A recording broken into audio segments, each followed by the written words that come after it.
There are thousands of public REST APIs available on the internet that you can use to build web applications, desktop applications, command line tools, etc.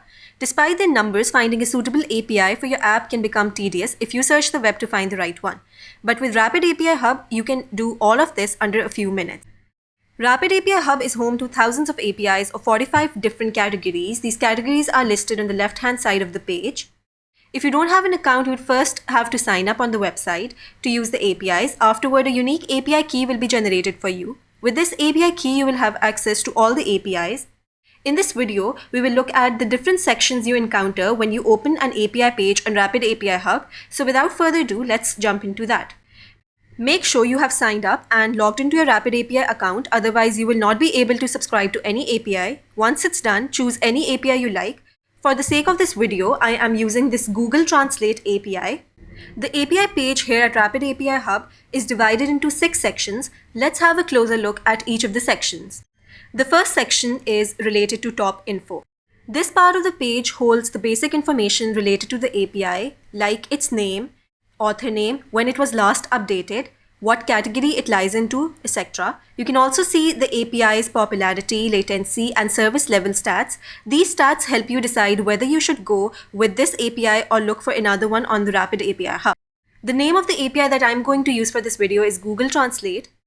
It is by Google Cloud and last updated around 10 months ago. Its popularity is about 9.9, latency 684, and service level 90. Let's move to the next section. Navigation. This page area contains a navigation bar to see different pages related to the API. This is the navigation bar as it contains the endpoints page, about page, tutorials, discussions, and pricing. The endpoint page is the default page that you see. It contains 3 sections. The leftmost section contains the list of endpoints. The middle section adds different options and makes the API request. And the rightmost section shows the API response, among other things. Let's move on to the About page. This tab includes a more detailed description of the API. Everything that you need to know about this particular API is present in the About page. The third tab is the Tutorials tab. This tab contains step-by-step instructions on how to use the API. The page will be empty if the author has not written down the instructions. Discussions is the fourth tab in the navigation bar. You can discuss stuff related to the API on this tab of the API page and can even read other people's comments.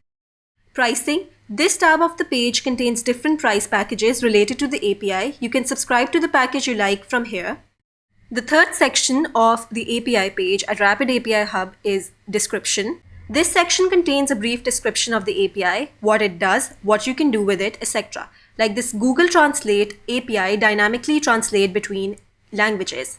This is the description of the API. Endpoints list. Endpoints list is the fourth section of the API page.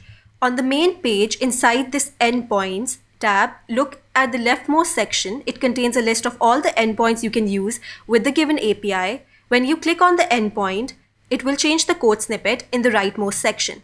Let's now click this Get Languages and you can see the code snippets has been changed. Similarly, if you change the endpoint, and the code snippets will be changed accordingly.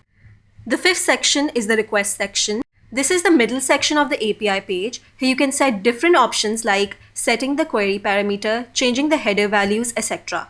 The sixth and the final section of the API page is the response section. To see how this section works, you need to subscribe to test the API. For this, I'm clicking the subscribe to test and I'll be directed to the pricing page. Here, for the time being, I'm selecting the basic or the free plan and I'll go back to the endpoints page.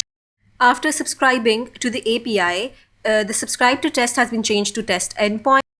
The response section contains 3 tabs, that is the code snippets, where you can generate different code snippets to call the API. Example response, which is not present in the case of this API, but usually it's present in the case of other APIs, which shows how the response of a particular endpoint will look like, and the results to show the response of the API request. Here in the code snippets tab, by clicking the drop-down menu, I can select any language from this menu and the code snippets will be changed. I can even copy the code to copy it to the clipboard, and to test the result, to test the endpoint, I have to click this test endpoint button right here and I'll be directed to the results tab. The 200 status code is showing that the API is working properly. That's pretty much it. I hope now you understand the user interface of the API page of RapidAPI Hub. If this video was helpful, go ahead and sign up to RapidAPI Hub for free.